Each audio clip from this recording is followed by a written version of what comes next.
Aaron Judge, the superstar, is locked in. Shohei Ohtani, he is the most remarkable baseball player ever. Aaron Judge, the Titanic shot. Walk-off grand slam. No way. 50 home runs. Judge has done it again. Shohei Ohtani arrives in October.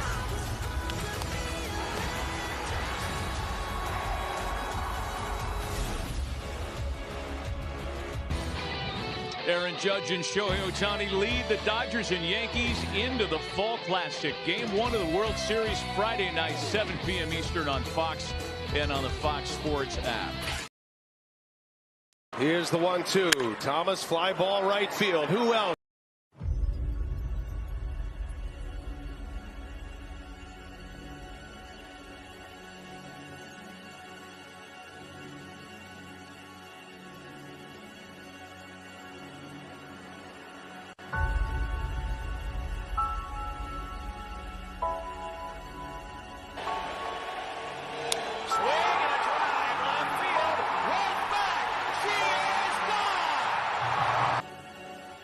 Reggie Jackson.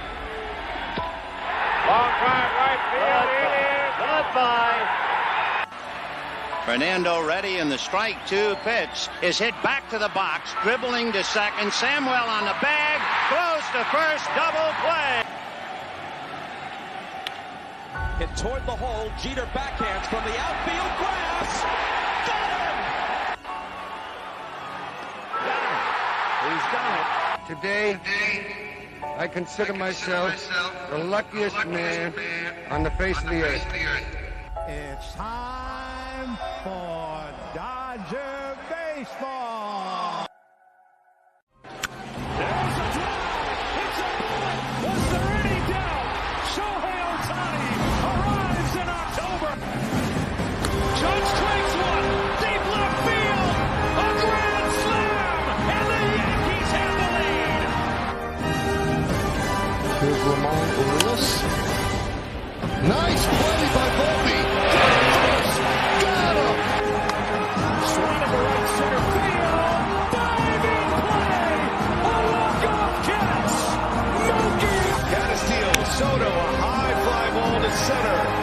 Thomas backing up. Thomas at the track. And Juan Soto!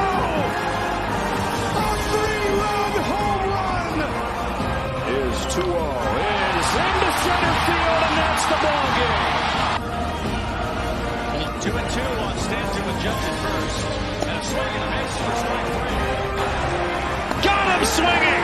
A 6-out save for Luke Weaver. Griffith reached both times in this one. He's going to reach again, but an opposite field goes short. Here comes Ohtani. Here comes the throw from Nimmo. Not in time. Goes the distance.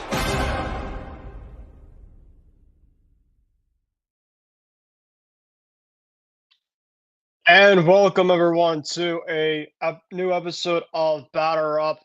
I'm your host, Ben Kruse. Hope you guys are having a great night and happy World Series Eve to all who celebrate. As we now have the official World Series matchup, I plan to have some of my co-hosts come on for the program tonight, including the Los Angeles Dodger fan in Loro, Antonio. So we're going to have a lot of fun on the program for tonight. But before we get started, guys, as always, make sure to follow us on the IM6 and MI6 Sports Network. I'll make sure to have it on the ticker down below. I know my Kicking with Kruse program, I always have it right down here on the program, all the socials. So make sure to join in. We just had 400 plus viewers on my show from last night, and really greatly appreciate everybody that came in and put all the comments in, and everybody that really joined in. I greatly appreciate all the great overall stuff, because I'm doing it for you guys for sure. Just before we get started, if you guys have any other comments or questions throughout the overall program, love to pretty much answer those for you guys. And throughout the overall program, we're going to get to everything World Series specifically. We're going to get to the overall matchup. We're going to get into the ins and outs on the overall series, and and it should be a lot of fun. So we can't wait to get started, and we'll pretty much have our overall MVP. We're gonna have our predictions and much more in terms of on the overall program for tonight. But before we get started, I really want to kind of congratulate the two teams that were in this overall race and basically how they got here.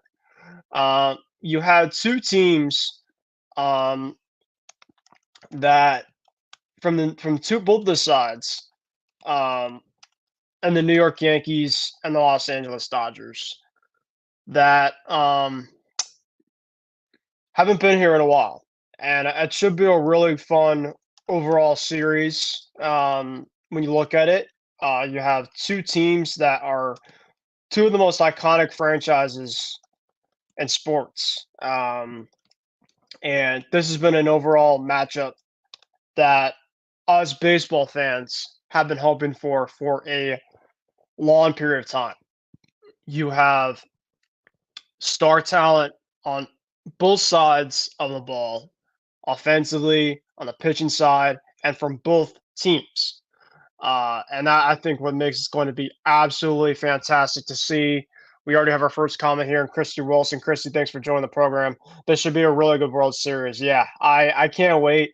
And it's really interesting to tell myself that it's going to be a great World Series because myself as a Red Sox fan, obviously it's tough for me to see my rivals team in the World Series, the New York Yankees.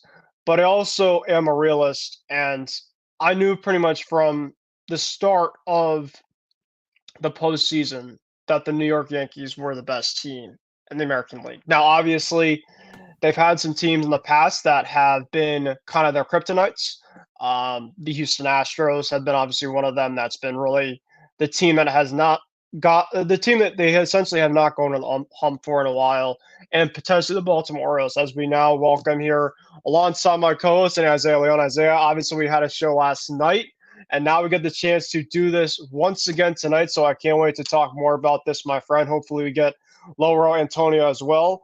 And Isiah, I know that you obviously missed the intro, but my goodness, we'll definitely run that intro back for the audience at the end of the program because what a masterpiece. I decided to watch that, maybe 5 million times throughout the day today because it was that good. So it's going to be an absolute great overall series. And we just kind of, Isiah, just before you got in, I kind of overall talked about how both teams kind of got in to this overall fall classic. And yeah, I think we're just going to be doing for an absolute dandy of a World Series matchup. This series is going to definitely go the distance, and we'll get to an overall predictions on who's going to win it, how both teams are going to win it, if the Yankees are going to win it, how it's going to happen, if the Dodgers are going to win it, how it's going to happen.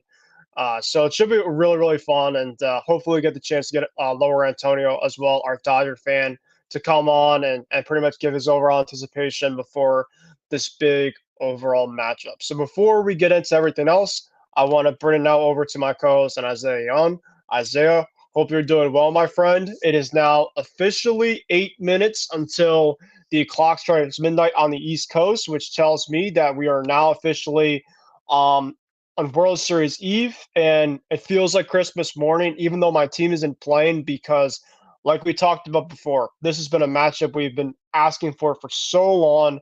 Two teams, essentially. You got the two big markets. You got the big stars. I mean, what else can you ask for when you talk about both of these two teams? So how you feeling, my friend? And can't wait to get this overall party started tomorrow.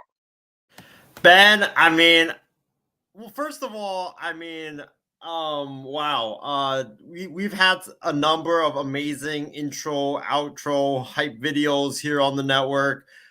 This by far is going to take the cake. I literally watched that Yankees Dodgers intro video left and right all day. I was watching it last night. I couldn't even sleep because I was that hyped up. I wanted to run. This was like, I think we put this together at like 4 a.m. Pacific time, and I kid you not, man, I really wanted to run through a wall at 4:30 in the morning. That's how good that intro and outro is. You talk about like the cities, right? You got Los Angeles, LA. This video encapsulates everything about both Los Angeles and New York. And then you talk about the history, right, with Vince Scully, Lou Gehrig, Joe DiMaggio, Babe Ruth, Fernando Valenzuela, rest in peace to him. I mean, what an awful, awful loss yesterday. And Clayton Kershaw, of course. And then you transition into the boom, right there. Ohtani hits the bomb to kick off a new era of this amazing rivalry. I mean, that video was just absolutely epic, absolutely incredible, man. And if you guys need something to pump you up for Yankees Dodgers, just watch that video. Just watch that video, and you will be absolutely ready for Yankees Dodgers. I mean, that video was just amazing. But man, here we go. The time has arrived. Yankees Dodgers game number 1 tomorrow. The World Series begins, and like I told you last night, I have been waiting for this World Series for like the past 7 years. I wanted in 2017. I thought it was going to happen in 2017. Unfortunately, we didn't get it because we were robbed by the Houston Astros of it. But now here we are. The wait is over, man. And I cannot wait. It's going to be so much fun. It's going to be, just so entertaining. Even people that don't follow baseball will be watching this series because of how glitzy and glamorous this series is. You've got star power, you've got big markets, you got 2 iconic stadiums, 2 iconic franchises. I mean, you just cannot have asked for anything else. And it's gonna be absolutely legendary. And I see we do have some comments, but Christy Wilson, if you want to come on the show, feel free to come on. I think I just shot you the link. But yeah, it's gonna be awesome, man. And man, I cannot wait to break it down. I've been wanting this for a while, and like I told people like this whole week, please do not text me, do not call me, do not even email me, don't even knock on my door to my neighbors, because I am watching this World Series every minute, every hour, every second. Pre-game, post-game, all the interviews leading up to it. I'm gonna watch everything, man. It's gonna be awesome, man. I cannot wait for it. Yeah. And yeah, obviously anybody that's joining in, I know we have a ton of Dodger fans here. Jonathan Mathis, Casey Kane, shout out to everybody here. If anybody wants to come on here, this is now the time, obviously, because we're essentially all ears at this point in time. We're going to have an absolute fun show tonight, and we're going to go through everything. If you guys essentially want to put in comments, if you want to come on, we're all open ears, and we're excited for this overall World Series that's going to be ahead of us. So pretty much now, Isaiah, where do we kind of want to start? At this point in time, it feels like let's kind of get started to the 2 teams that are obviously going to be playing, the Dodgers and the Yankees, and pretty much the overall big question marks of how essentially they're going to win this overall World Series from both respective sides. So the Los Angeles Dodgers, of course, the way that they got here was they went through essentially in the NLDS, the San Diego Padres.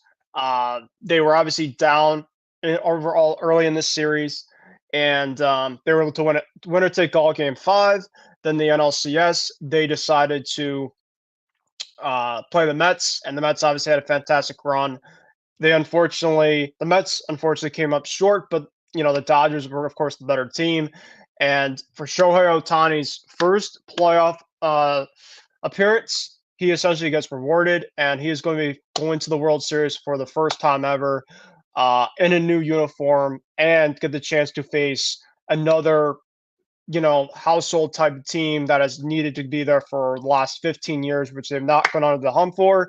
And so essentially, they deserve to be in here, and, they get a chance to rewrite some history after 2020. The New York Yankees side, they have not been here since 2009. Of course, they beat the Philadelphia Phillies, and they're trying to get themselves back into the World Series until this year, which to happen. And, Aaron Boone, of course, a lot of people criticized him, including myself. But I thought this playoffs, he was fantastic. And, now you obviously brought in Juan Soto this offseason. He essentially trajected the standards up to another level, and they essentially got rewarded for that. And now essentially they are now in the World Series to take on the Los Angeles Dodgers. And like I said, like you mentioned, this has been an anticipated type of World Series. We've wanted for so long, and thankfully we got the chance to now see it in person coming up. And anybody that gets a chance to go to this, I am extremely jealous of you. I've been seeing so many people on Twitter saying I'm going to this, and I'm like, man, oh man, must be nice because it's going to be an absolute thriller. And obviously, a bucket list of mine, essentially, when I get older, is for the Red Sox to, of course, be back in the World Series and get a chance to obviously experience this. I have not ever been to a playoff game, let alone be in something. So just to maybe see a playoff game. Heck, maybe the Celtics this year. We'll see. But yeah, it should be a lot of fun. And this overall series, we cannot wait for. So we'll start with the Dodgers side, Isaiah. The Dodgers, of course, I think the biggest thing for them to win this series will come down to if the back end of their starting rotation can give them enough. Of course, they had Jack Flaherty going in game one, Yoshinobu Yamamoto more likely than not in game two. But then pretty much from there, how are they pretty much going to piece this up? Because this is going to be a long series. Your starters, of course, are going to have to give you length because if the starters in the back half cannot give you length, that essentially tires the bullpen for a team like the Dodgers. And essentially, in a series like this, you're going to have to be able to save as much arms as possible. And of course, the Dodgers offense is going to do their thing. They've essentially been showing all entire postseason run. Shohei Ohtani, Mookie Betts, the 1-2 punch has really started to click. They, of course, are fantastic last series, and I expect them to do the same exact thing in the World Series. So I think it's going to come down to, for the Dodgers are going to win this overall postseason, they need to have their arms as fresh as they can from the back end. And essentially for Flaherty and Yoshinobu Yamamoto, two guys that really have not had a lot of experience in the World Series, to pitch well and to pitch effective and essentially give them length as well. Because, the Yankees, we're going to talk them a little bit, but I do think when it comes down to the tail of the tape of the two sides, the Yankees have the better rotation. The Dodgers, I think, might have the better lineup. So now, essentially, if we're talking about the Dodgers to win it all, they need essentially to have the pitching to balance out their offense. Because for a fact the offense is going to do it. The pitching has to do it as well. So my question for you is, what do you think the Dodgers had to do in order to win the series? I think it's very simple. I think for the Dodgers is you got to win at least one of the Garrett Cole / Carlos Rodon starts, because after that, and these are why these two teams are very similar. Even though I think the Yankees have the better pitching rotation, both of these two teams are very front heavy. Like for the Dodgers, after Yoshinobu Yamamoto and Jack Flaherty, you don't know what you're going to get. I mean, Walker Buehler, he's been very up and down. And then after that, it's bullpen game. For the Yankees, it's pretty much the same thing. Garrett Cole, Carlos Rodon. And then after that, it's Luis Hill. And then possibly a bullpen game. You never really know. So I think for both these two teams, the Dodgers and the Yankees, it's about who can win one of the Garrett Cole and the Carlos Rodon starts. That's for the Dodgers. And who can win one of the Yamamoto and Flaherty starts. That's for the Yankees. And I think that if you can win one of those starts, it really I think shifts the series to the team that wins one of these starts, and you can steal one of those games. I think for the Dodgers, it's very important for game one because you got Flaherty going up against Cole, right? Whoever wins game one will definitely have an edge in this series. And I think that for the Dodgers, you got to keep the ball down. You got to keep the ball down because these Yankees hitters, they're extremely good sluggers. They're very good at hitting a lot of home runs, like we saw against the Guardians with Judge and with Stanton and with, Anthony Rizzo can go deep from time to time. You also have just Juan Soto as well, enormous sluggers. So I think that for the Dodgers, you got to keep the ball down and you got to, attack these Yankees hitters and keep the ball away from the plate, because that's, I think, where the sweet spot is for the Yankees hitters. And you got to win at least one of the Garrett Cole and Carlos Rodon starts, because games 3 and 4, you're most likely going to go bullpen game. So the Yankees might win 1 or 2 of those games. And then if you can steal one of, the Cole or Rodon starts, then you got the advantage, because with the Yankees, you have Luis Hill and you have a bullpen game. Those games are like pretty much in the Dodgers' advantage because, they have the weaker pitchers. So I think that for the Dodgers, it's keep the ball down, keep the ball away from these Yankees big sluggers, you never really know. The Yankees are never out of it, because of their big sluggers. So, and also you got to attack that bullpen early, because if they go to the bullpen early, that bullpen, the weak spot is going to be the guys that are behind Luke Weaver, and also I would say Luke Weaver and Clay Holmes, because I think before that, you don't really know who's going to step up. And that Yankee bullpen, that middle relief and that setup relief, they've been kind of like 50-50 and not very reliable. Yeah, and I know, of course, in the bullpens, I think that the Dodgers have a little bit more of the deeper bullpen. Michael Kopech, Mayweather, uh, VS obviously was hurt, but he was a really good guy on the left-hand side for them. So, and we'll talk about specifically how the Yankees are going to win after this, but I think that the Dodgers, like we talked about, if they can win this series, it's going to come down to the back end of their starting rotation and the enough bats specifically on the bottom half to be able to carry the load and really make this lineup an absolute force, like they're really accustomed to knowing about. So that's pretty much in terms of how I know the Dodgers are going to win this overall series. Now let's transit over to the other side of things, and how are the New York Yankees going to win this series? Now, the Yankees, of course, went through this over a postseason, 2 teams from the AL Central. The Yankees have been known to be a thorn against teams from the AL Central. Of course, the Twins, and now obviously the Guardians and the Royals in this overall postseason run for them. But of course, they deserve to be here. They've been obviously headlined by some of the best pitchers, in the game that are pitching right now. Garrett Cole, of course, is leading the way. Carlos Rodon's been pitching phenomenal. Clark Schmidt, of course, and the number 3 spot. And of course, in our back end, Clay Holmes and Luke Weaver really kind of carrying the load. But the biggest thing for the Yankees, I think, Isiah, is in order to be able to get that second half of the lineup, just like I mentioned with the Dodgers, to carry enough load against a team like this, they got to find a way to split in LA. I think that's really the biggest thing. They're essentially going to be, there's really not an underdog per se in this overall series, but apparently the Yankees are going to be the underdog, if anything, because it's just those 2 teams are just that good. They're not really the underdog for anything else when you have Judge and Soto for sure. But I think that the Yankees are going to have to win by their offense and being able to keep on doing what they've been doing throughout this overall run, and to really get to the Dodgers early. I think they want to make a statement.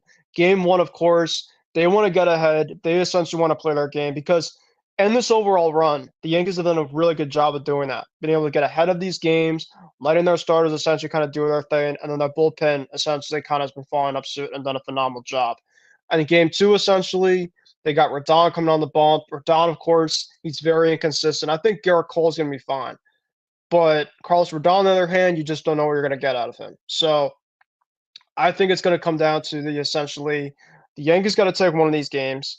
Their offense has to be able to click and get to early leads.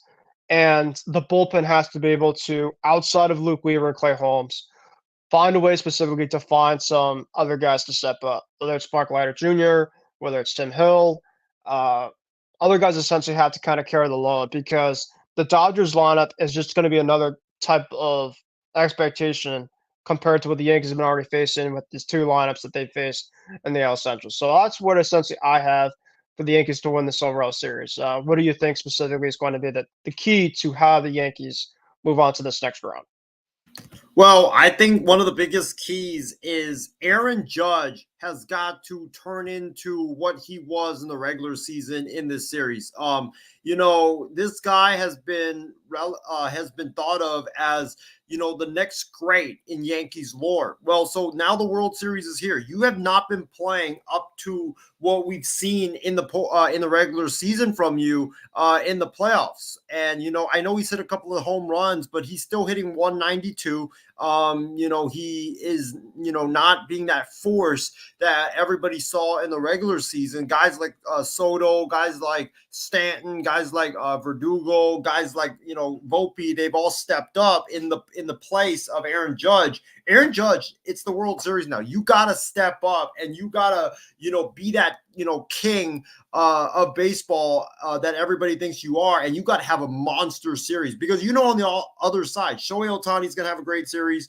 Mookie Betts is going to have a great series. The World Series is when stars are shining bright. And Aaron Judge, if you want to be in Yankees lore forever, you got to shine bright in this World Series. Why guys like Derek Jeter, Jorge Posada, are famous is because they dominated and were great in the postseason and especially in the World Series. So if you want to join that company, you want to join that lore, it's time for you to come out and bust out of your slump and start shining in this World Series. And have a big series. So I think number one, Aaron Judge has to have a monster series. You cannot go cold because, the thing with Stan and those other guys, the thing with Stan is he's had a great postseason thus far, but what I always caution people about Stanton is he's a guy that's like very streaky. You never know when he's going to go hot or cold. And when he's cold, the guy couldn't hit a ball thrown by a 6-year-old. So, I think that Judge needs to have a big series. He needs to have a monster series. He needs to put the Yankees on his back, just like Bryce Harper did back in the 2022 NLCS for the Phillies. You got to carry your team if you want to have a chance. And I agree with you. I think the Yankees have to at least win one of the first 2 games in LA because you got your guy, your ace, the guy that you paid like $300 million to pitching on the mound. Garrett Cole, he's pitched in the World Series before, and this is a big reason why I think I'm taking the Yankees rotation over the Dodgers, and we'll talk about that in a little bit, but it's the experience. Garrett Cole has done it. He's been there before. I think the Yankees, they have to at least take one of those games in LA. You cannot afford to go down 0-2 going back to the Bronx for games 3, 4, and 5. And I agree. The bullpen for the Yankees, especially the outside of Weaver and outside of Holmes, someone has to step up. Like one of those guys, Leiter Jr., whether it's Tommy Kahnle, he's been decent. One of those guys have to step up. And I also think another one is Anthony Volpe needs to have a big series because guys like Judge and Soto and Rizzo, they're going to get all the attention. But Anthony Volpe and also Jazz Chisholm. Anthony Volpe and Jazz Chisholm are guys that bring energy to this team. They get on base. They steal bases. I think the Yankees need to get the running game going early just to kind of shock the Dodgers and just kind of put in their heads hey, we're going to run. We're going to run and we're going to run and we're going to have a lot of action on the bases. And that's going to force the Dodgers pitchers to keep an eye on them. And that's going to force the Dodgers pitchers to they might get a little bit befuddled and then end up throwing a mistake pitch. And then that's going to give your sluggers chances to hit a lot of home runs. But I think specifically Volpe, he's got to have a big series because you also know the Dodgers, their hitters love hitting the ball either to the opposite field or up the middle. So he's got defensively, he's got to be sharp and also offensively get on base. Let your sluggers do your thing. And, a lot of people have compared Volpe to Derek Jeter. And I think that was the hype coming in when Volpe was coming into the league was that, he could be this next Yankees great at shortstop. Well, if you want to be that great player, you got to shine in the World Series. So I think Anthony Volpe's got to step up as well.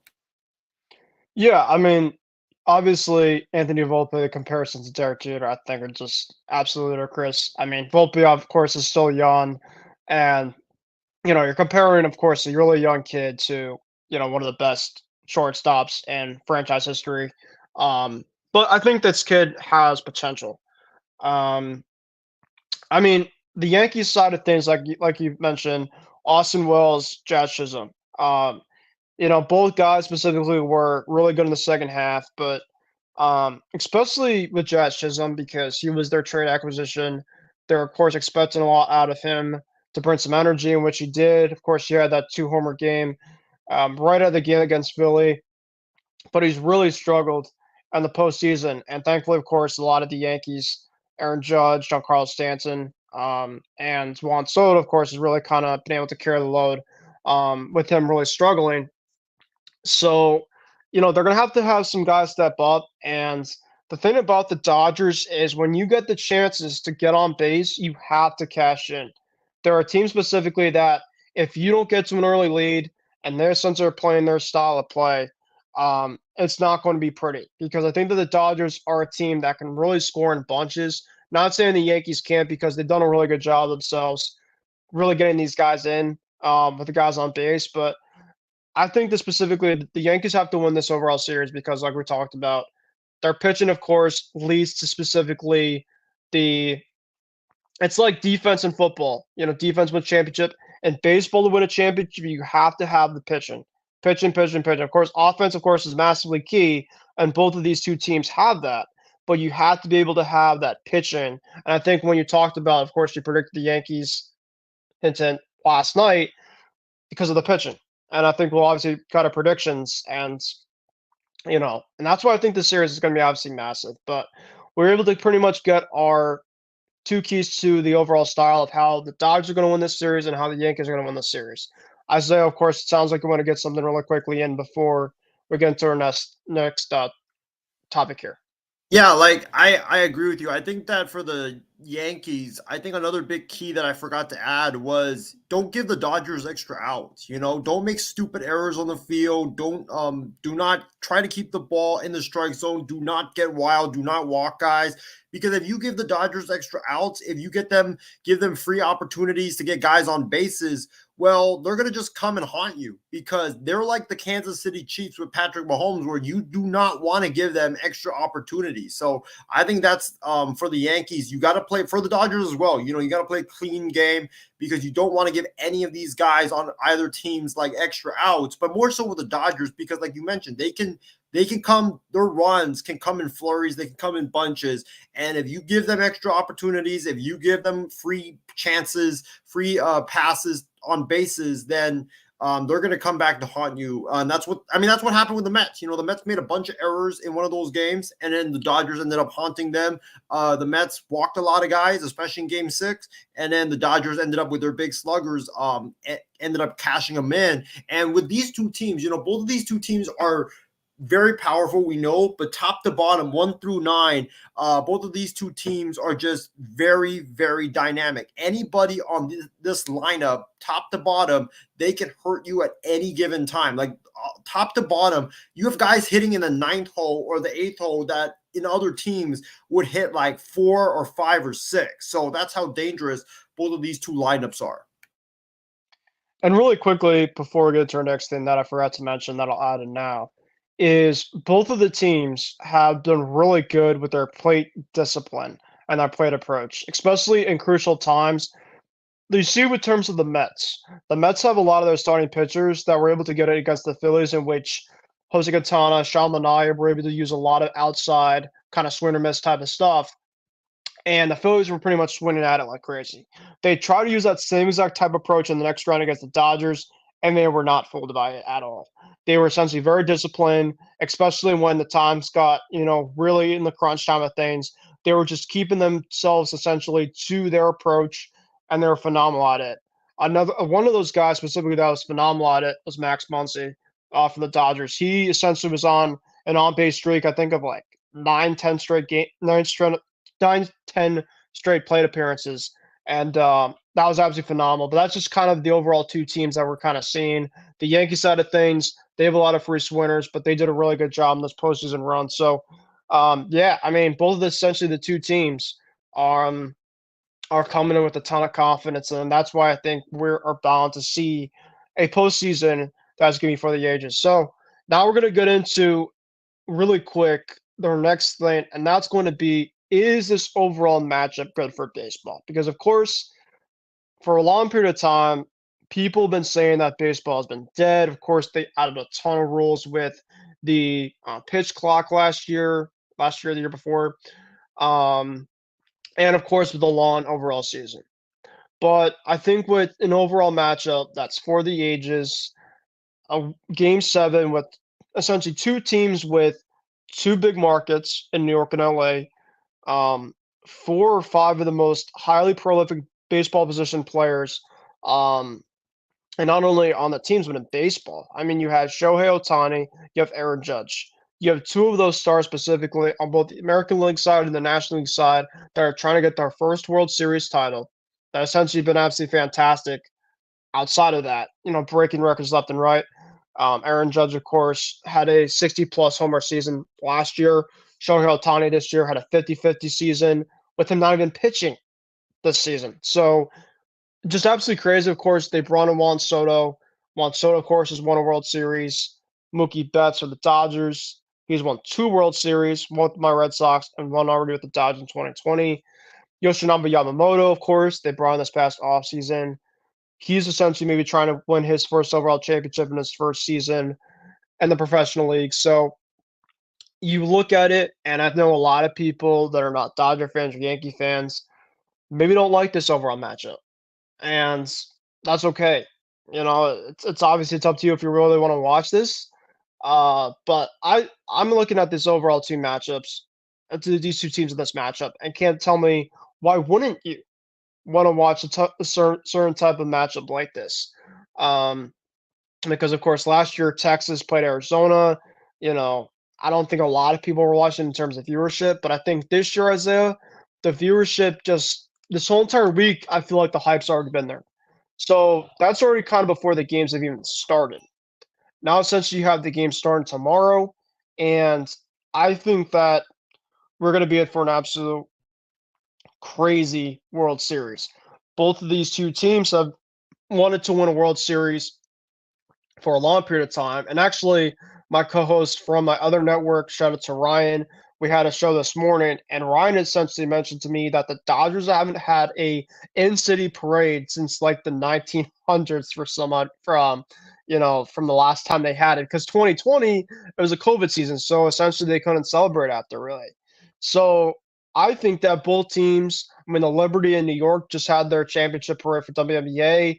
The governor apparently said, let's try to have another one in a couple of weeks for the Yankees. So there's just so many storylines just outside of this overall the game itself that I think makes this going to be such a fun overall matchup, and I can't wait for this. It's going to be pretty much all we asked for, and then some. So I think this is good for baseball. I mean, I'm expecting you to pretty much feel the same way, and there's really nothing else that you can really say. I mean, we're obviously going to talk about more later on in the program, but this is going to be absolutely fantastic. I agree. And I think I said this on our reaction show when it first happened on Sunday that there is no way that you can say that this is not good for baseball. Like, this is absolutely wonderful for Major League Baseball. I think Major League Baseball is drooling at the mouth that this is the World Series, Yankees and Dodgers, like you mentioned, LA, New York, 2 of the biggest markets, not only in baseball, but 2 of the biggest markets in all of sports going at it. And not only that, I mean, you have that, plus you have Yankees, Dodgers, like people that don't even know sports know about the Yankees and they know about the Dodgers. Like, I have people that don't even watch sports in general that, come up to me when I'm at work and they're wearing Yankee stuff, they're wearing Dodger stuff. They don't even know about like those 2 teams, but they know about the teams because of the history, the legacy, the tradition, and how it's used in pop culture. So you got Yankees and Dodgers going at it.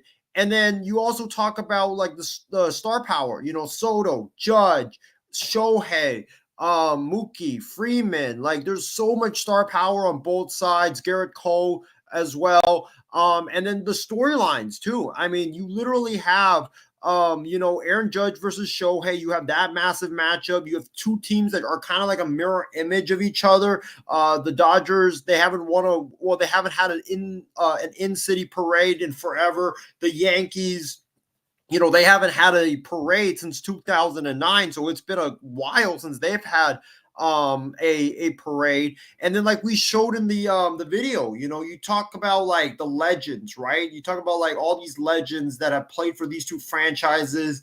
You talk about the stadiums, Yankee Stadium, Dodger Stadium, 2 of the most iconic stadiums in the world.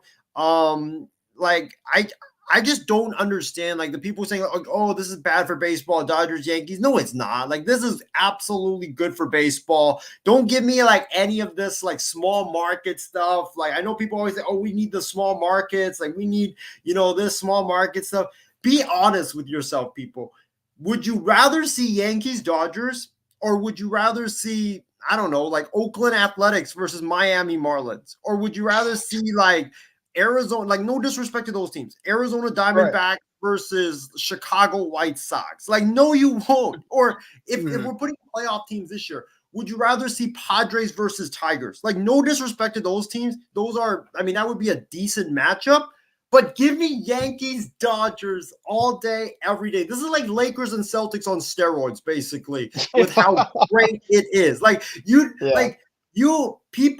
people not even in sports, people on like the national news are talking about it. Like CNN, Fox News, they were all talking about it like earlier today.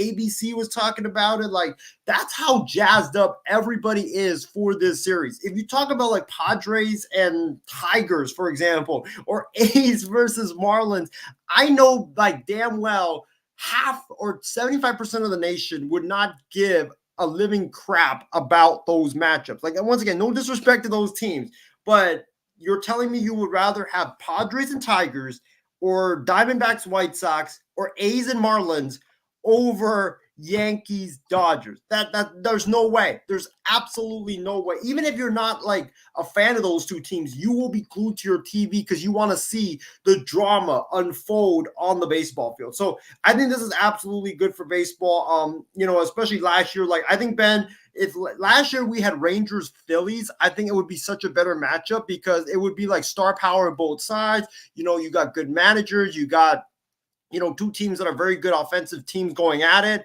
Rangers and D-backs, sadly, not so much. But I think with this one, oh my gosh, but we are in for a treat, man. Like, I'm just so glad the NFL scheduled Giants and Steelers on Monday Night Football.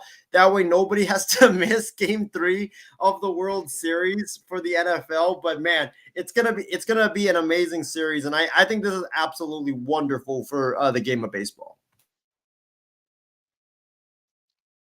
Yeah, I agree with you. I just think that, small market teams, no offense to them, but they obviously you're just not going to get a lot of ratings when you have the small market teams, and I just think when you talk about playoff environments as well, it's not just the teams, but it's the overall like going to the environments. For a fact that Dodgers, Yankees, you have probably a bunch of people from New York traveling over to LA for this obviously highly anticipated matchup, and so it's going to be absolutely crazy, and I can't wait to see this battle this out. So yes, I think we both agree that this is going to be good for baseball, and it'll prove it.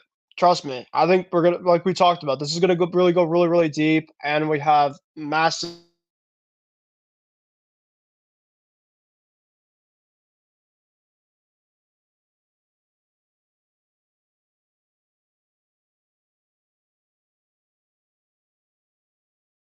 and you have me, Isaiah? Yeah, I got you.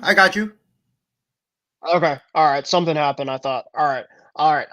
Yeah, but now we obviously are transitioning over to the stars, like I mentioned, and we have two of the most highly prolific stars, which I think we feel like we've been seeing on a broken record. Aaron Judge versus Shohei Ohtani. Both of these two guys are playing for the first World Series. Both of them, too, specifically.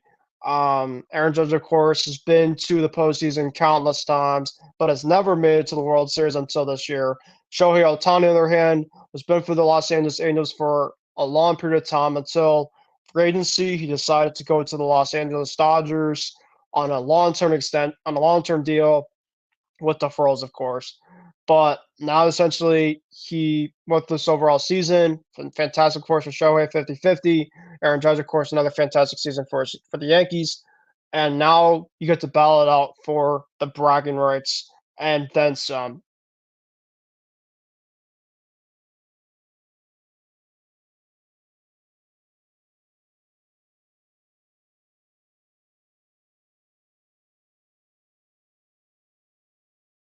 Fantastic in this postseason, but the outfielder has been averaging about 4.172 pitches per at bat according to en.as.com. It is a website that tracks a lot in terms of stats. And out of his 41 play appearances in this postseason, Judge has struck him out 13 times. Looks like we Ben, do I lost have a you? connection here. It looks like Isaiah. Yep, Isaiah, we're still here. Yep, I can hear you. Ben, I But got really you. quick, I can hear you. I can hear you. Okay, cool. I can't hear you for Can some you hear reason. me? I think it might be on my side though. Okay. But yeah, Shohei Ohtani, his overall series has been absolutely fantastic. He's batted 286, 3 homers, and he's had some obviously massive hits throughout this overall first postseason that he has had. So Judge, of course, you kind of look at both of the two guys. Judge has obviously been fantastic, but he needs to, of course, step up his next level if the Yankees want to win this postseason. Same as Shohei. So now comes, of course, the biggest question here. Who do you feel like specifically is going to have the bigger series? And I think I'm going to go with Aaron Judge. He needs to have the bigger series because Juan Soto, of course, I feel like is going to do his thing. He's, of course, has been in the World Series before with the Nationals, and he essentially knows how to get to that next high expectation of winning a ring and wanting it. Aaron Judge, yes, he's a phenomenal player, and he, of course, has had a really good postseason so far.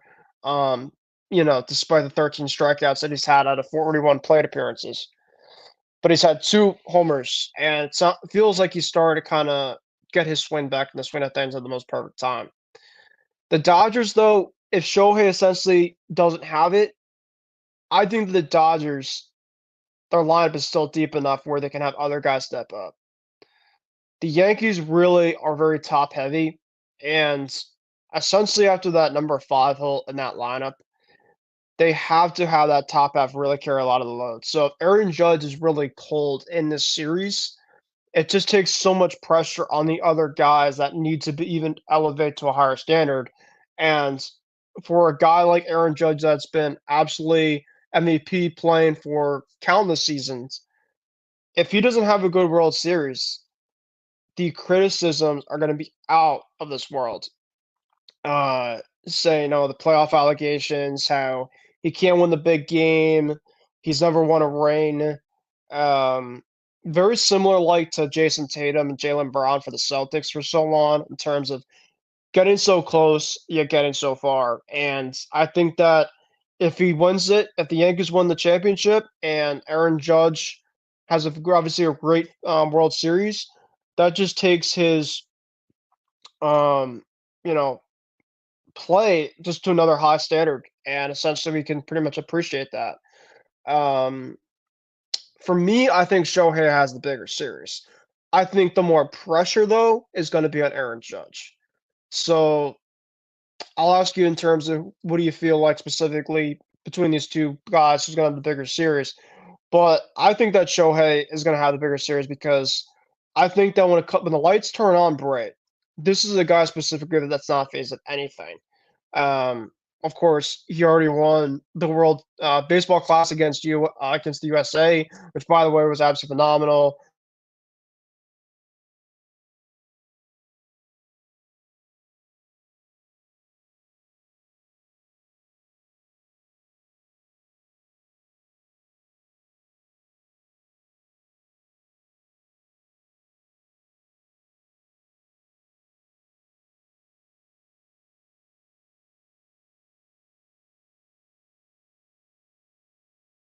You good? Yeah, I got you. Okay, I was going to ask you, who do you think is going to have the bigger series, Shohei or Aaron Judge? I think the bigger series. Ooh, this is tough because I think both of those two guys are going to have phenomenal series. I think Judge and Shohei, when the lights are bright, you can always count on Shohei to explode onto the scene and have a great series and star in that series. And the thing with Judge is, I agree. I think he's starting to find his groove. Against the Guardians, you saw that he was kind of coming out of his little slump. He hit a couple of home runs in that series and started looking better and better and better as the series wore on. I think both of those two guys will have phenomenal series. Who I think will have the bigger series? I'm gonna go with Aaron Judge. I think that for Judge, you gotta have the bigger series because you're so top heavy, like you mentioned, and like we mentioned earlier, this is the World Series, right? Like this is where legends are made. If Aaron Judge, who has been historically very, very quiet in the postseason, if he wants to change that narrative, well, now it's the best time to do so. You got to put the Yankees on your back because Soto, Stanton, and the other guys, they've done a great job of carrying you while you have been on your little slump.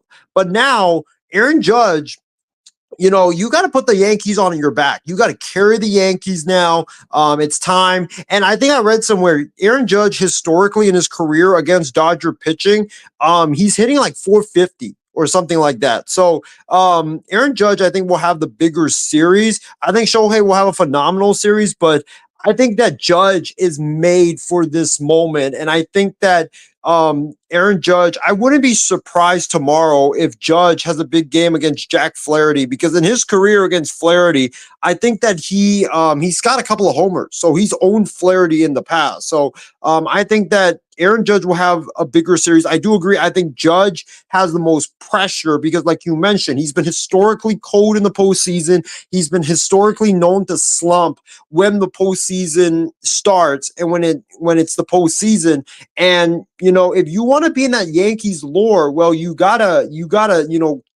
put the team on your back in these big moments. So I'm gonna go with Aaron Judge for who has the bigger series. But I think both of these two guys are destined for a phenomenal series, and I think you're gonna see big numbers from both Shohei and Aaron Judge.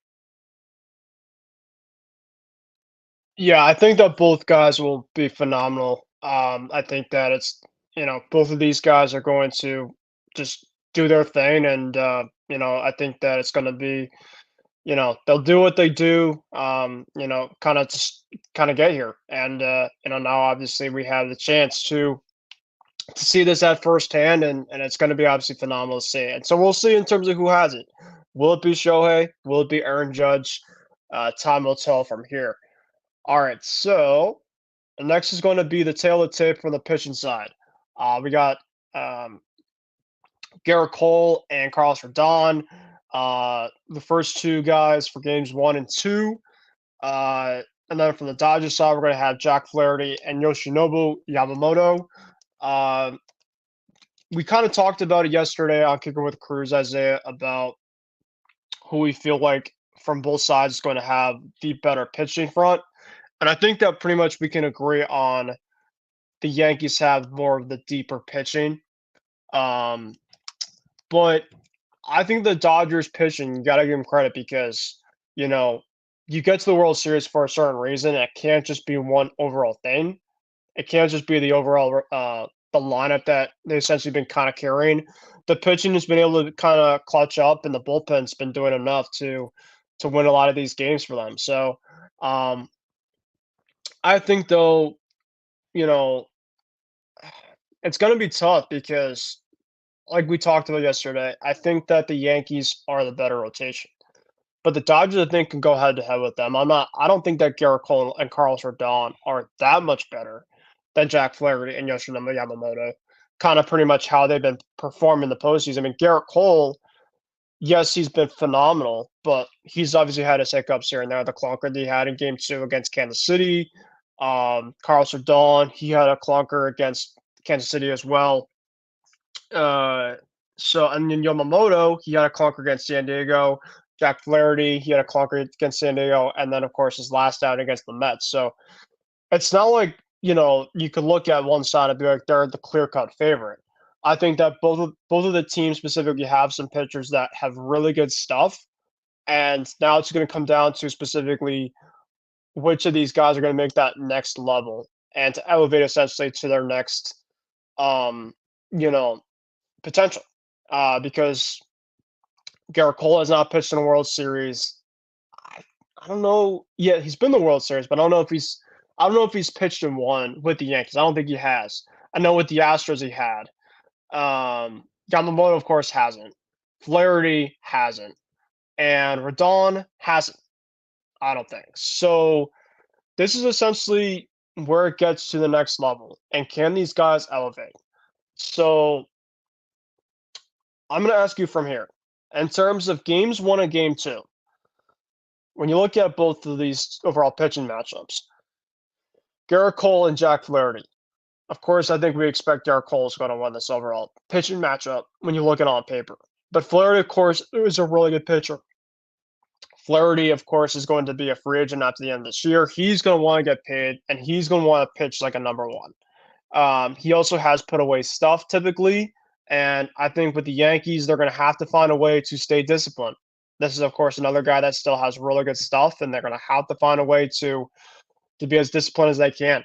Garrett Cole, Shohei Ohtani has great numbers against Garrett Cole and his career. I know, of course, with the Angels, but if there's specifically a matchup that you're going to want to watch in October, Garrett Cole, Shohei Ohtani, first batter against the first pitcher of the game. You're going to love this. Great for baseball. So, and then game 2, Yamamoto and Rodon. I think that's an overall toss-up.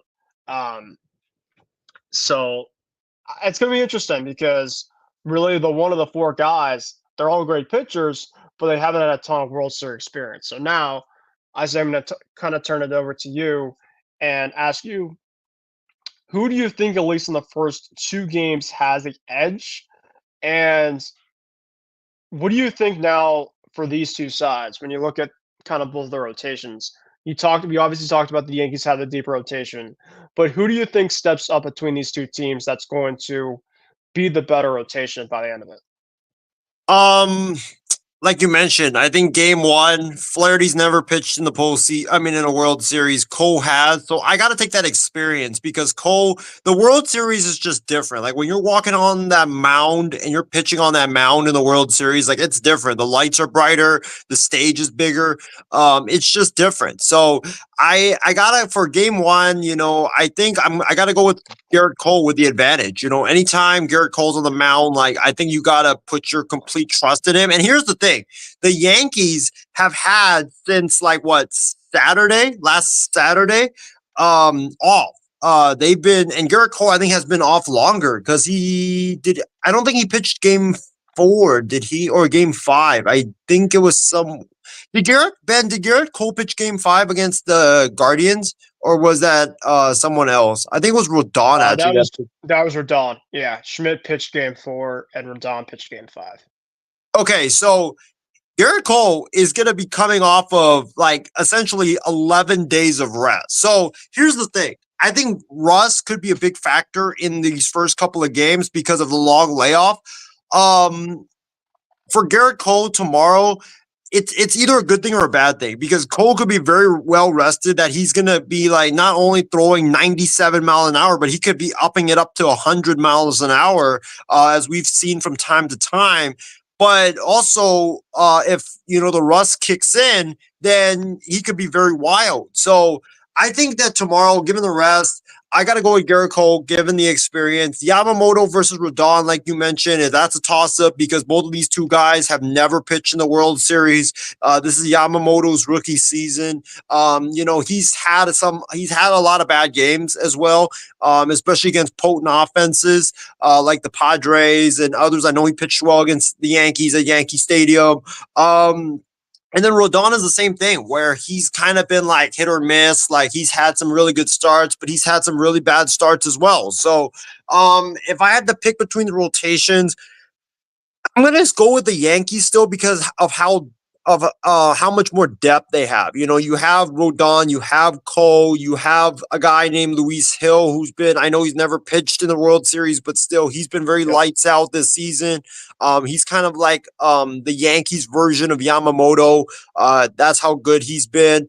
And then, I know the Dodgers have Walker Buehler for game 3, but the thing with Walker Buehler is he's not the same. He's not the same what he once was coming off the elbow injuries. And so, he's been very hit or miss as well. So, and I trust Luis Hill more than I do Walker Buehler. So, I got to go overall. I'm going to go with the Yankees rotation just because of how much experience they have. But I think, like you mentioned, it's a toss-up. I think it could go either way. And I think for, if you're looking at game 1, I think you're looking at more how the fatigue or the rust from both of these guys And then in game 2, it's about the nerves, right? Yamamoto hasn't pitched in a while, and also he's stepping on the World Series stage.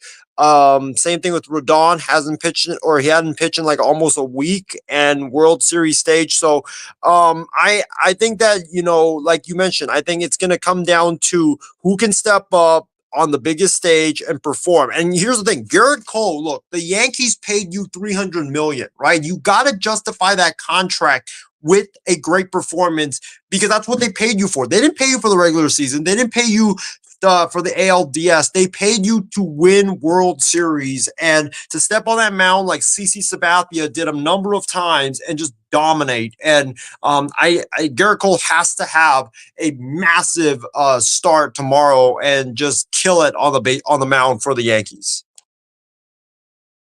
Yeah, so we will see in terms of who wins this overall pitching side of things. Like we talked about, game 1, Garrett Cole against Jack Flaherty. Game 2, Carlos Rodon against Yoshinobu Yamamoto. And then from there on out, I mean, the rest of the pitchers from the starting side, Clark Schmidt, Luis Hill, maybe Marcus Stroman. We'll see. I don't know if he's going to make the roster. From the Have Dodgers they released the roster yet, by the way? They should at this point. I mean, it's maybe early. Game day, yeah. Yeah, we're at game day. So if they haven't at this point in time, I mean, they definitely have in the back of the mind in terms of who's going to be in, who's not going to be in. Ben, I got a hot take for you. Yeah, what's up?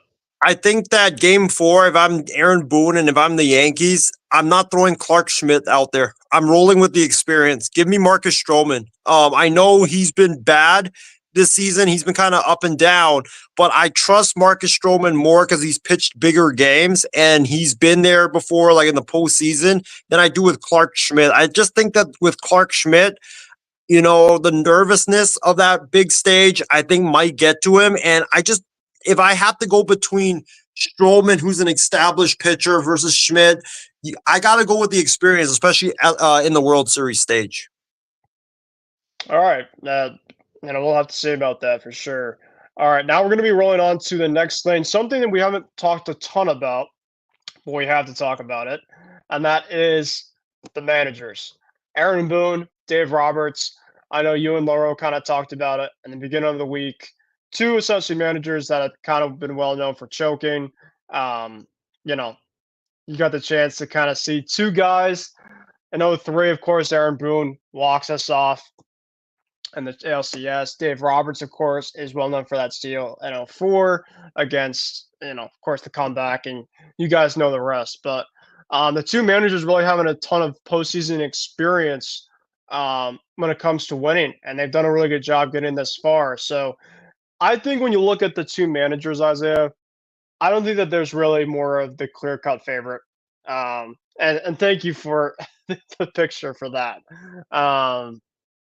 But yeah, I think it's tough, man, because you got 2 teams really that I'm not saying that they can win without the managers, because typically for a lot of teams you have to have like managerial experience to kind of get these guys going, and I think most of it relies on the players. But the manager does play a factor into some of the decision making, whether it's the bullpen, whether it's the starting rotation use, and just the lineups, I guess, in their construction. So if I had to go with, I'd say, more pressure, I would probably go with Aaron Boone, because the Yankees window right now is pretty slim. They got, of course, guys in terms of contract wise. Gleyber Torres is going to be a free agent. Giancarlo Stanton, of course, is getting up there in age. But the reason why specifically I mentioned some of these guys is because Aaron Boone specifically, I think that his job is safe at this point in time. There is a ton of question marks of, if Aaron Boone doesn't win a championship this year, is he going to be on the hot seat? I think at this point in time, they've gone this far in the playoffs that I think that it's going to, for them specifically, it would be really hard for them to move on from Aaron Boone at this point in time. And Dave Roberts, the same thing. A lot of people thought maybe that he would be gone, and he's essentially gone to the World Series as well too. So I think that when you look at both of these guys, they've had a ton of experience being managers, but they haven't had a ton of experience winning in the playoffs, and now they get the chance to face off of each other for the first time in this one. So I would have to say that Dave Roberts, I would lean the edge to, but I'm not saying that's a definite either. I think that both of them specifically have their flaws, and it's just going to come down to specifically of late game execution and the the usage. That's really it.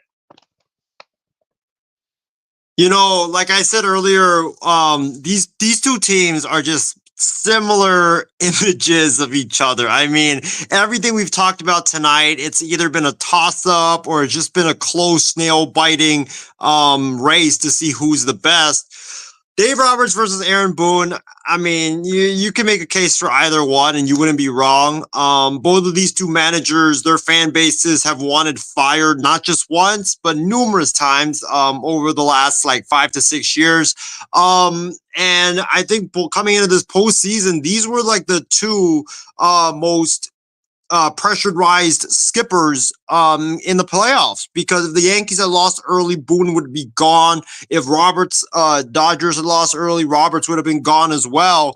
So I think that for this question, who would you rather have, or who's better?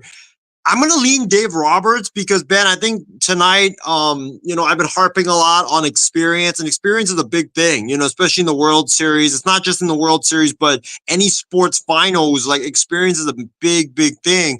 And Dave Roberts has been to the World Series, I think, 3 times in his entire tenure. He's got a lot of experience in the World Series. Aaron Boone has never, ever, ever been to a World Series as a manager. So for him, the first time, it's going to be definitely a bigger stage for him. I'm going to be interested to see what kind of decisions he makes, especially late in the games, because we know the World Series is going to be tight. It's going to be, these games could be very, very tight, that one decision could either make or break the game for you. So I got to go with Dave Roberts just because of the experience. I know he's lost 2 World Series, but he's also won 1. So he's got a lot of experience under his belt. So I got to go with him. But I think, Ben, for you, this is funny because this is basically it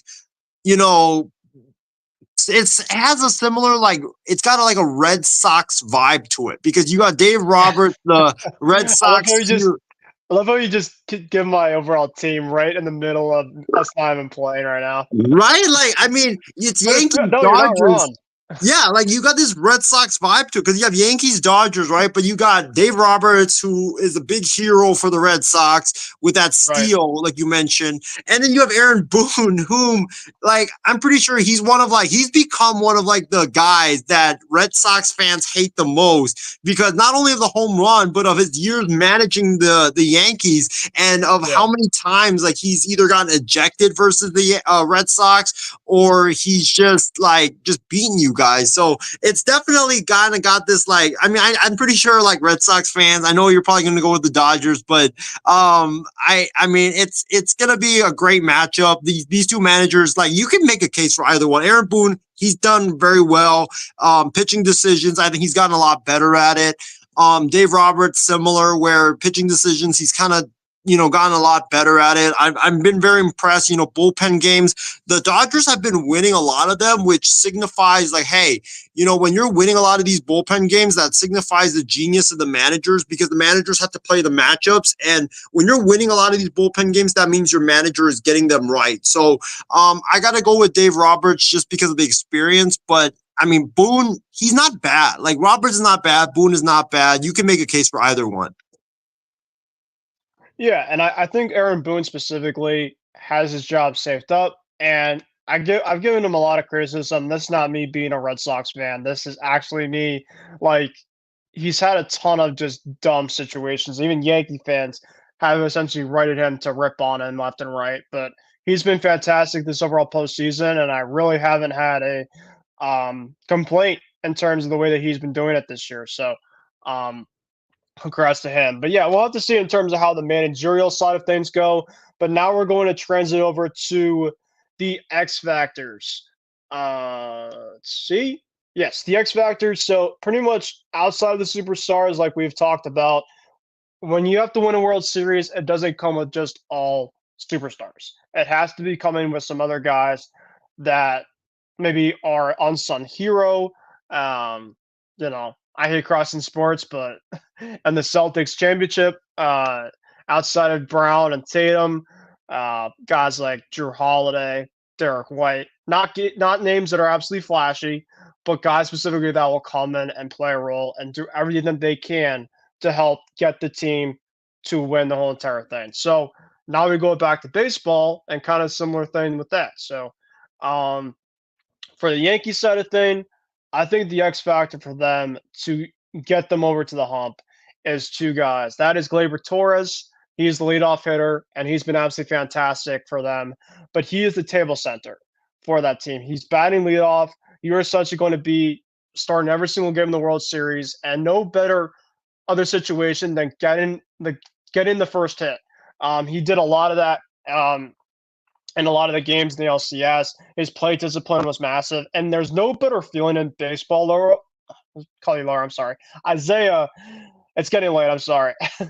than to get on base and to make a statement. And so I think Gleyber Torres, guys that need to step up though, I'm gonna go with Jazz Chisholm and Austin Wells.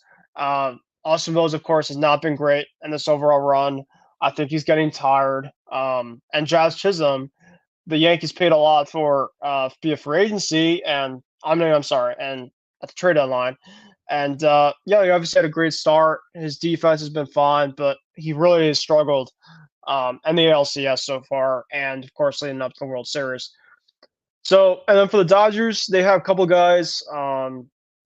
Will Smith, of course, I think has to be massive. He definitely can get him a jolt from that catcher spot. Tommy Edman, I think, is another guy. He, of course, was fantastic in the LCS, and hopefully he gets a chance to keep on going here. Edman, of course, is a guy that is just kind of does his thing, and he's really, really good at what he does. Doesn't hit a lot for power, but he showed some power flashes in the LCS, and maybe that translated over to the World Series. So maybe Edman is the next guy, and maybe Teoscar Hernandez. Of course, Hernandez is another power bet that I think not a lot of people have talked about because of guys like Ohtani and guys like Betts and Freeman. But Teoscar Hernandez is another guy. And actually, I predicted him in the baseball show with my other network with my buddy Ryan Tui of my World Series MVP. It wasn't Shohei Ohtani I predicted. It wasn't Freddie Freeman. It wasn't Mookie Betts. It was no other than Teoscar Hernandez. So I think that there's going to be a lot of guys to look at. Anthony Volpe, I think, is another really good one. But I think the guys specifically that are going to have massive series that are X factors, Gleyber Torres, I think, for the Yankees. And for the Dodgers, I'm going to go with Teoscar Hernandez. Hernandez was not good in the NLCS, but I do think that he responds with a really good World Series. He has really good numbers against the Yankees. And I think that he's going to just really bust out to the scene because when the lights shine on, he is a very good hitter, and he's a guy specific that if the guys in front of them don't do their thing and get on base, I think Hernandez will have some damage ahead of him. So, who do you have as X factors, Isiah, for this series? So I got a couple for both the Yankees and the Dodgers, and I think I'm gonna do one offensive player for the Yankees, and then one like pitching, and then for the Dodgers, same thing. I forgot to do pitching. Really quick. You can give it now. Yeah, go ahead. Sorry about that. I should have done it before. The Yankees side of things, I'm gonna go with a collection of bullpen arms. That's gonna be my X factor because outside of Holmes and outside of Weaver, they need to have some other guys to step up. And then for the Dodgers, to me, Yoshinobu Yamamoto. They paid him a ton of money, and I think that it's his first World Series. He has to really show the Dodgers what they paid him for. Because I think that kind of beforehand, things were fine. I know they obviously has had some injuries, but they didn't pay him specifically to just have great stats. They paid him essentially to try to get them over the hump to win a World Series. That's the biggest reason. You saw what the Dodgers were kind of lacking last year was the depth on their rotation. They brought in a guy, Yoshinobu Yamamoto, who was one of the most coveted arms in the offseason.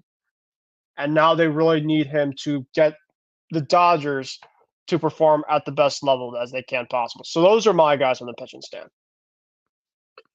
Yeah, for me, I think I have very similar to yours, Ben. For the Yankees, and I think I said this when me and Loro did our reaction show on Sunday, and that is Anthony Volpe is my biggest X factor for the Yankees offensively because I think that look, the Stars are going to have a lot of attention on them. Soto, Judge, Rizzo as well, and also with Stanton. It's going to come down to the bottom of the order, right? I think that the bottom of the order definitely has to produce. And Volpe's a guy that can take walks. He's a guy that gets on base. He's a guy that, and he's become one of my favorite players to watch because he's a guy that doesn't strike out a whole lot. He's a guy that gets on base. He's a guy that, kind of has that like Starling Marte effect where he just gets on, hits the ball all over the field.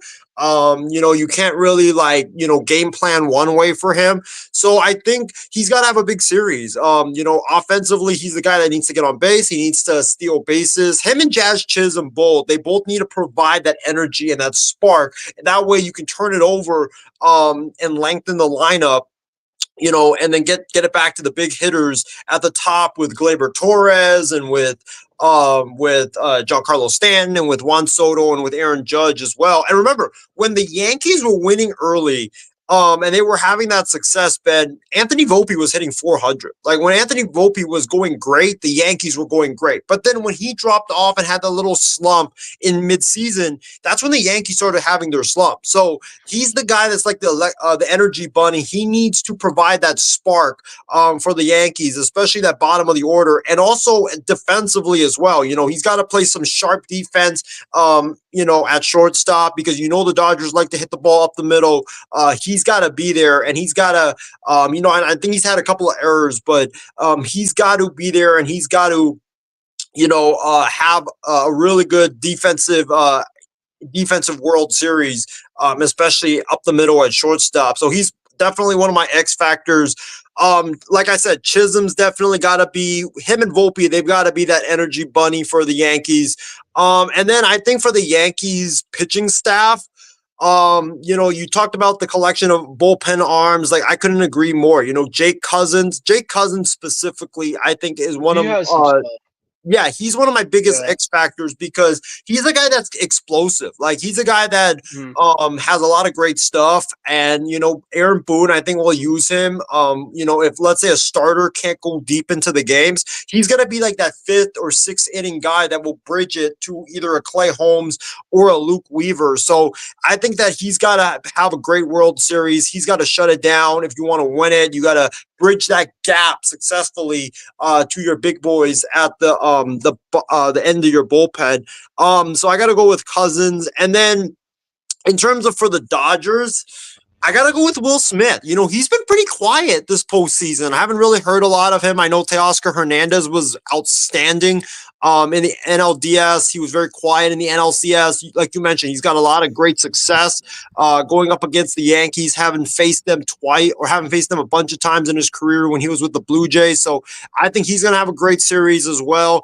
But I think Will Smith and Max Muncy, they've kind of been like, overshadowed a little bit.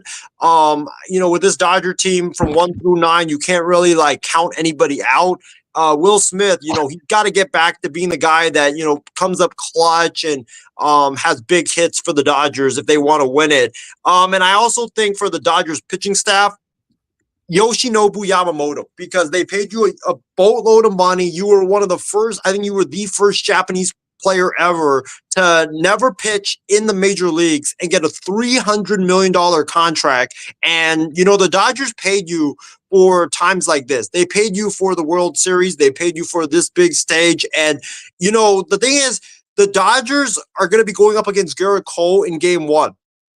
If you don't win Game 1 against Garrett Cole, the pressure is going to be all on Yoshinobu Yamamoto. And if he doesn't have a good start, and let's say he has one of those starts like he did against the Padres early where he just crashed out early, LA is going to be facing a 2-0 hole heading back to New York for games 3, 4, and 5. And that's going to be, you'll be in major trouble if that happens. So I think game 2, I look at game 2, Ben, as especially crucial for the Dodgers, especially if they lose game 1. Because you lose game 1 with Garrett Cole, okay, that's fine. But then you got, I think, the better pitcher with Yamamoto going game 2, the guy that you paid $300 million for. He's got to step up and bring that ace level unhittable stuff like he had in Japan over, because if you don't, season could be over just like that. Yeah, and I think, we obviously really know what to expect from the Stars. I think that they're really going to shine bright. It's going to come down to the other guys, though.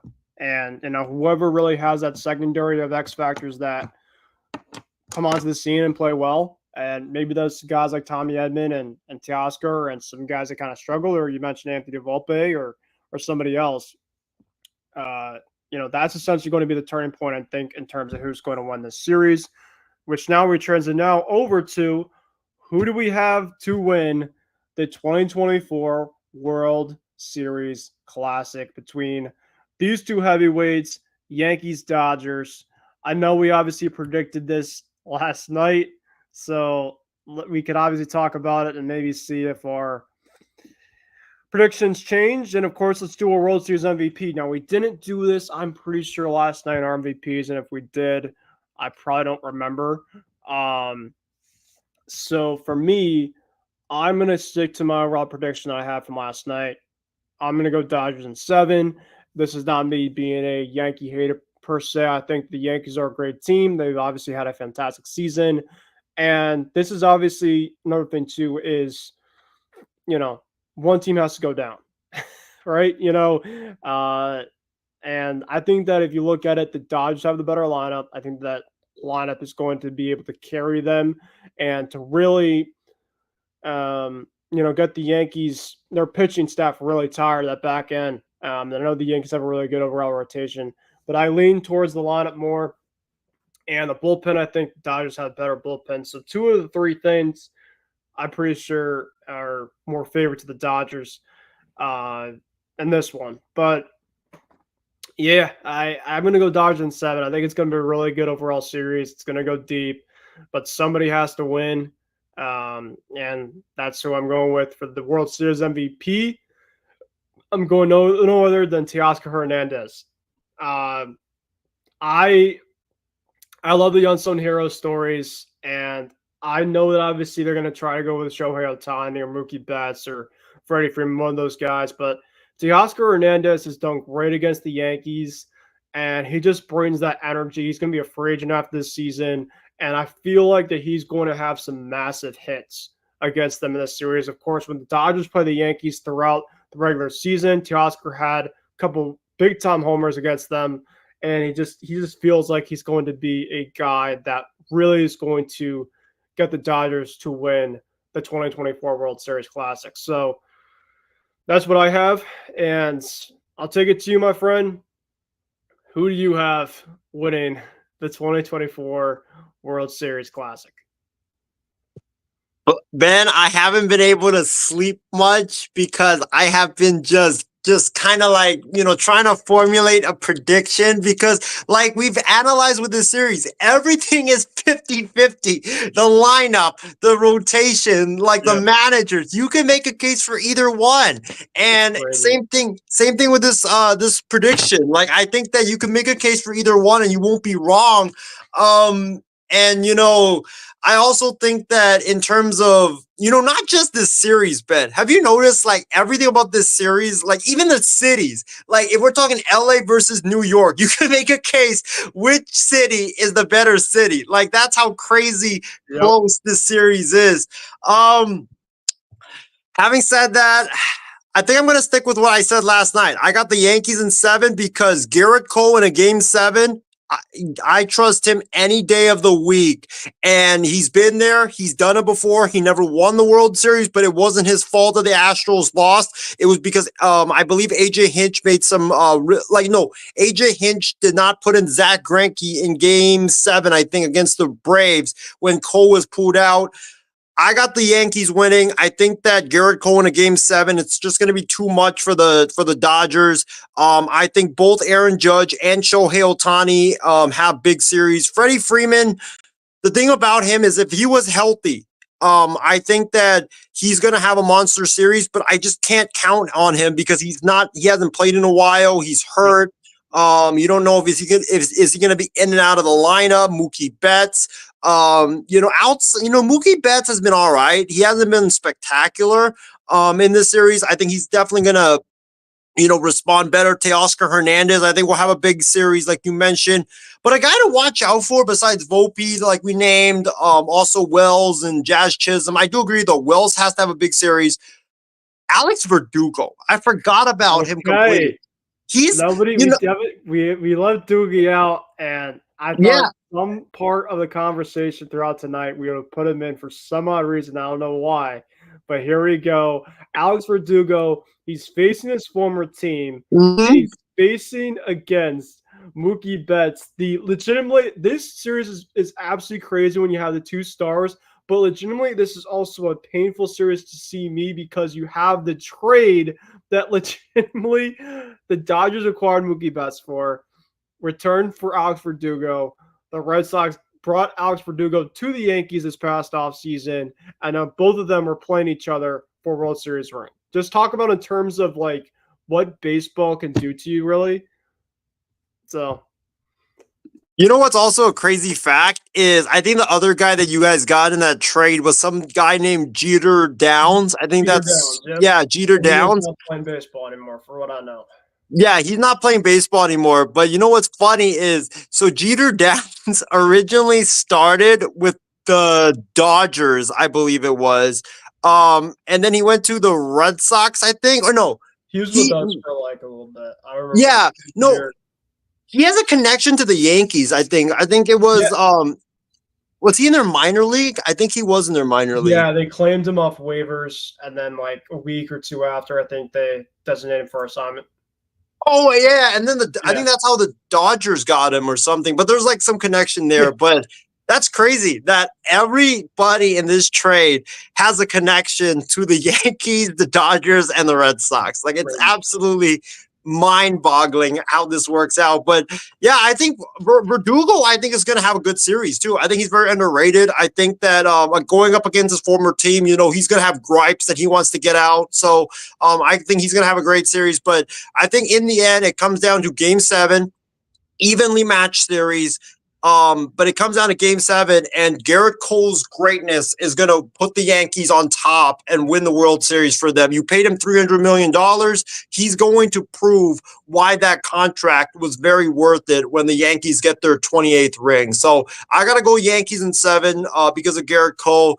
In terms of World Series MVP, you went with Teoscar Hernandez. I'm going to go with Garrett Cole. I just think that in Game 1, he's going to have a great game. I think in Game 7, in the biggest game of all, he's going to have a great game, and he's going to be one of the biggest reasons why New York ends up winning the World Series. Ben, I also if I wasn't going to pick a pitcher, I probably would have gone with Volpe just because I think that he's destined for it, where he's like kind of the guy that, gets on base, has that big series where he just doesn't get out. But I think in terms of like, if who's going to be the most valuable player, I think I got to go with Garrett Cole just because he has to have a massive series for the Yankees to win it. Okay. Well, you heard it here first. I'm going Dodgers in 7. Isaiah's going Yankees in 7. Our co-host as well, Loro Antonio, our Dodger fan. I think he said, what did he tell you? Did he say Dodgers in 7? Dodgers in 7, yep. Okay. Did he tell you his MVP? Was it Ohtani? I think it was Ohtani. I'm not surprised. He lost to Shohei Ohtani. So we can't wait. But I think that's going to do it until our final thoughts. And, of course, we want to make sure that we have the outro and that same exact video for those that didn't watch it to finish it off, because there's no other place to get more hype than to watch that video on the eve of World Series.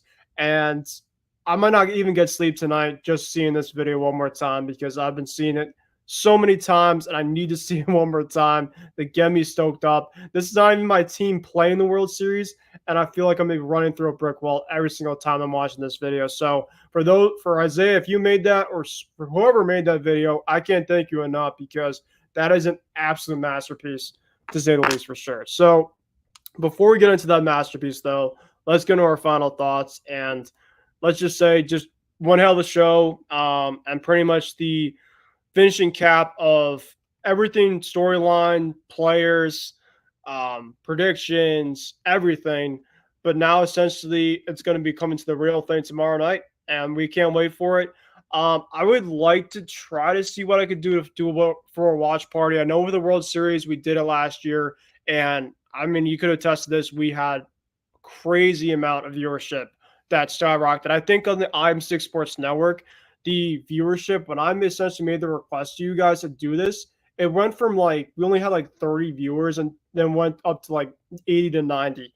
It was phenomenal. People are coming in, they were watching, they were having fun with us. So we could try to see what we can do, especially for a World Series like this. I mean, you talk about last year having viewership for something like that.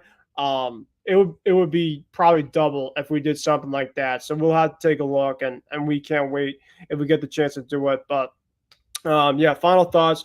What great of a show to kind of get this overall World Series started. As I want to thank you once again for joining me for all this fun overall stuff. And yeah, just let's play some ball, man. I pretty much feel like I've said everything not leading up to this, and now we can get the chance to see it all. So I'll take it to you if you have any leftover thoughts before we get into the masterpiece. By all means, go ahead. Yeah, I mean, Ben, well, first of all, it was great doing the show with you tonight. I know we were supposed to have Jonathan Mathis on, but unfortunately, he wasn't able to make it tonight. So hopefully we'll have him on for one of our other shows if we end up doing a Yankees-Dodgers watch party or whatever. I think Loro was busy with work tonight, so he couldn't make it. But, I mean, he's going to be absolutely we should try to see what we can do to get Casey Kane, Jonathan Mathis, and Loro all in a watch party together. See the reactions from these guys. I mean, last year we really didn't have much of a dog in the fight for some. I mean, of course, your Rangers were in it. I had $50 on the Rangers, yeah. But man, these guys have been asking for a World Series for a long time, and man, no reactions against the Yankees, an anticipated World Series. That would be so cool to watch. To say the least, their reactions. But yeah, I mean, like you mentioned, if you want to continue with their final thoughts, Bowman's, go ahead. Yeah. I mean, like, it sucked that we couldn't get those guys on, but hopefully we'll get them on like sometime, like in a different show or whatever. It's definitely going to be epic. In terms of that video that you talked about, Ben, I mean, like, we've had a lot of videos on this network. I think that's definitely the best of all time. Like when I was making it yesterday, I was like, I couldn't go to sleep because I was just so excited watching it and making it. I was like, oh my God, this might be the best of all time. And it truly is. I know we had the Rangers Astros, like that was good, but I think this one definitely takes the cake over that one. But yeah, if you haven't seen it, we'll play it in a bit, but it'll definitely get you fired up, because I hope you guys either are not sleeping right now or about to sleep, because I guarantee that video will be like a wake-up call for you. You won't go back to bed after watching that. You will want to go outside your house, run around your neighborhood, because of how exhilarating that video is. So definitely tune in for that one. But yeah, great show tonight. Can't wait for the World Series. Like, listen, all the talk is done now. Like, we've talked all in depth about it. Now it's time to play some ball, like you said, and it goes down starting tomorrow with Game 1, and then you have Game 2 on Saturday. It's definitely going to be amazing, and I hope we have an amazing game, and I hope it's very close, nail biting towards the end, and it's an instant classic. I'm looking at these. I was looking at some prop bets, Ben, on the World Series. Okay. So they have who hits the first home run, which pitcher gets the first. Let's sure. Okay, let's do it. So, first home run. I'm going to surprise you. I'm going to go with Anthony Volpe.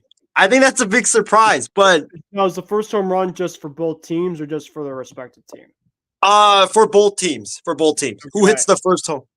Oh, That's tough because you know what? I'm gonna go really boring here. I'm gonna go Shohei. I think Shohei does it. He's gonna.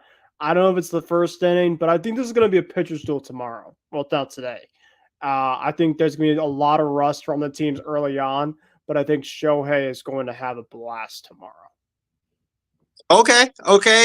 And are you saying that he's going to hit? Are you saying it's going to be a first batter home run? I mean, no, wow. I don't think so. I think he's actually a tough night at the plate. I think that Cole's going to get him for a couple Ks, but I think that Cole is going to go through the 5th or 6th. And it's going to be like a 1-0 Yankee, 2-0 Yankee type of lead. And Ohtani just ties it up, or it goes as a go-ahead moonshot. It's going to be like a really crazy part of the game, and Ohtani is going to have a massive homer. All right. How about which pitcher gets the first strikeout of the game? Garrett Cole. Garrett Cole? Yeah. I'm gonna go Cole as well. I just think he's gonna be too much, especially early. Which batter gets the first hit for either team? Oh, that's tough. You know, Glaber's been really money man from that leadoff hole, and he's done really well. I mean, the Yankees on the road, Glaber's just done really well to start these games. I'm gonna go Glaber. I think that he gets on with a base hit to start the game. I'm going to go with Judge. I think he gets a first inning double. He will be stranded, but I think he gets a first inning double. And then we got to keep these somewhere, you know? Hold on. Oh, yeah. We got to keep this somewhere. You're right. I got to see right here. So let's go really quickly back here. I know at the end of our show here, folks, we're having a little fun here because we have some time. But our prop bets. So you have Volpe. I have Volpe first home run. Yep. Volpe homer, and I have Ohtani. Okay. You're going to have to ask Loro these as well, too, to see what he has. First hit, right? First hit. I think I have Judge, if I'm not mistaken. Yes, you have Judge, and I have Torres. Okay. And then strikeout, we both have Cole. Cole, yep. Okay, so I think that's 3 questions that we both had, right? Yes. And then if we want to run, if we want to run through a few more, sure. First stolen base. Ooh. Oh man. That's tough. The Yankees don't really steal a lot.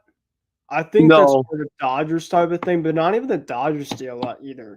I'm gonna go Volpe though. I think Volpe is at least one of the guys that will put some pressure on the base paths.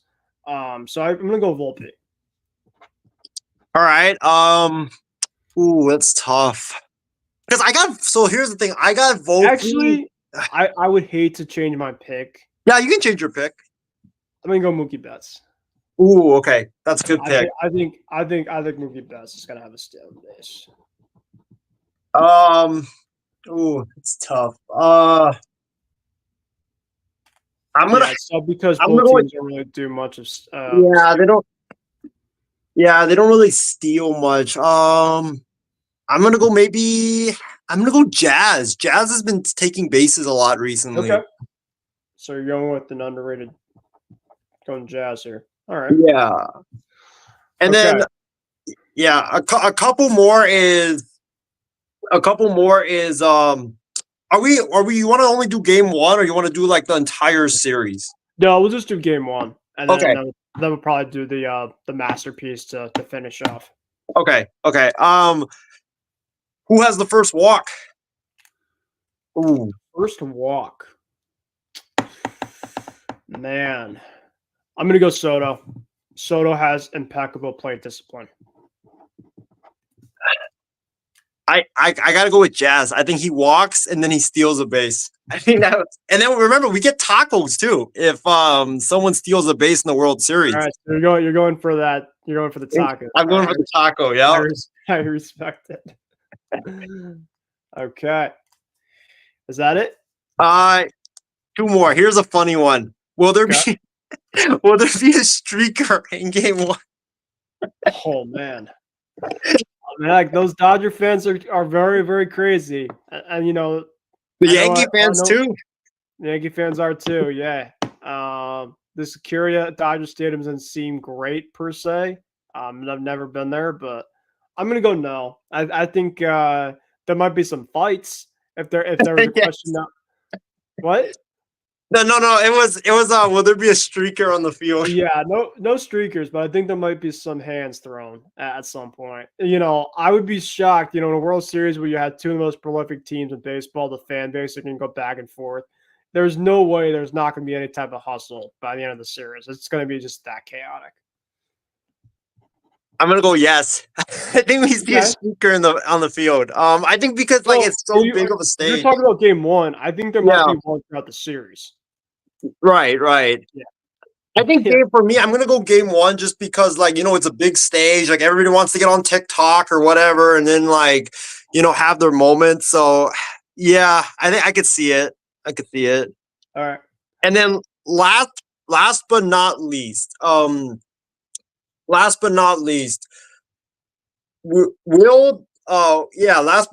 we have a blown save?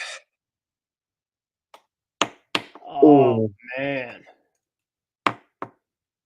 Are we talking about blown saves like 9th inning where a team has the lead and then the closer blows it? Are we talking about the setup man needs to get a hold and then he blows it? Is that considered a blown? I think that is considered a blown save. Yeah. I'm going to go 7 innings plus. I consider a blown save. If you have the lead and it's 7 innings plus, I look at that as a blown save. But if it's like a 2-1 type of game where it's in the 4th inning, 5th inning, I don't really see that as a blown save, especially if your pitcher's still in there because you still have a lot of the game left. But if it's the 7th inning plus, the game gets tighter. You might have a change in the arm. That's a blown save. For me, I'm going to go yes. I think that both bullpens in the first game, there's going to be some jitters. I don't know who it's going to be from. I think that the Yankees, to me, well, actually, you know what? If you want to do a fun script here, while we have the time. So for me, I got Dodgers in 7. Right. So I have Yankees winning game 1, and I have the Dodgers winning game 2. Okay. So I think I have the Yankees start off the lead. The Dodgers come back. The Yankees take the lead. The Dodgers come back and they take the lead from them. But then the Dodgers in the top half of the 8th or the 9th inning, they blow it. And I think it's either going to come from Giancarlo Stanton homer, or it's going to come from a 2-out bases clear and double by Juan Soto. That's good. That's a good pick. Yeah. Sometimes it's signature moment because the Yankees in late innings this year have been phenomenal. Yeah. And it's either been by Soto, at times by Judge, but it's been a lot of Soto. So. Oh man, that's tough. Because I agree with you. I got the Yankees winning game 1. I got the Dodgers winning game 2. I think they're going to split in LA going back to the Bronx.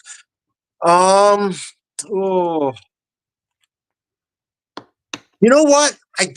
For me, I'm going to go no because I think Cole goes 7 innings. And then I think that I just trust Weaver too much. I don't think he's going to blow it, especially because the Yankees are going to they're going to have 7 days of rest coming into the series. So that's a lot of rest, especially for Weaver in that bullpen.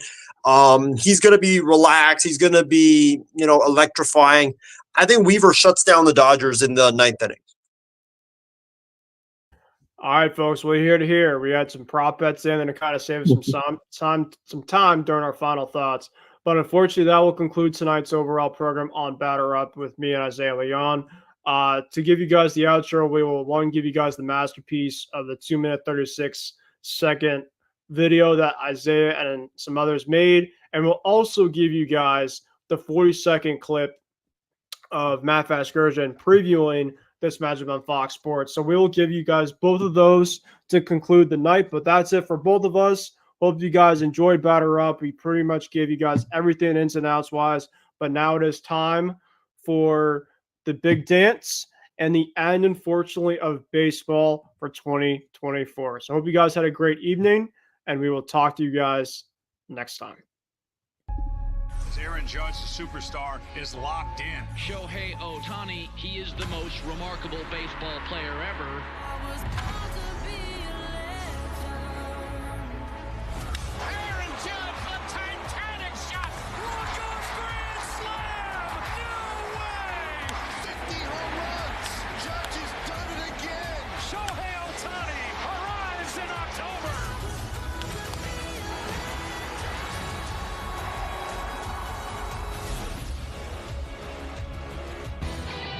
Aaron Judge and Shohei Ohtani lead the Dodgers and Yankees into the Fall Classic. Game 1 of the World Series Friday night, 7 p.m. Eastern on Fox and on the Fox Sports app.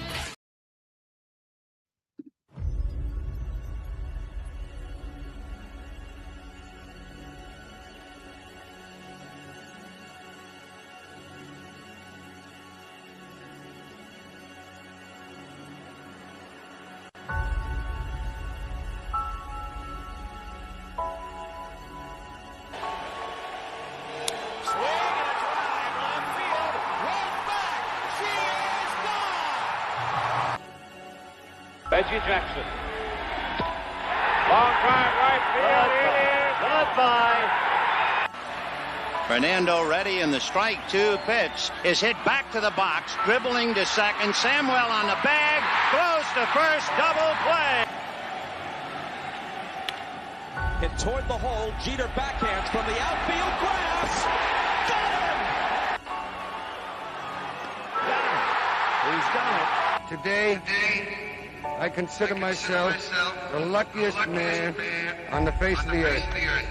It's time for Dodger baseball. There's a drive.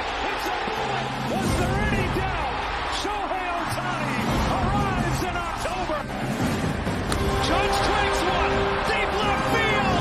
A grand slam. And the Yankees have the lead. Here's Ramon Urias. Nice play by Volpe. Got him. Swing to the right center field. Diving play. A walk-off catch. Mookie. Castillo, Soto, a high fly ball to center. Thomas backing up. Thomas at the track. And Juan Soto! A 3-run home run! Is 2-0. Is into center field, and that's the ball game. 2-2 on Stanton with Judge at first. And a swing and a miss for strike 3. Got him swinging. A 6-out save for Luke Weaver. Driven 3 times in this one. He's going to reach again from an opposite field goal. Here comes Ohtani. Here comes the throw from Nimmo. Not in time.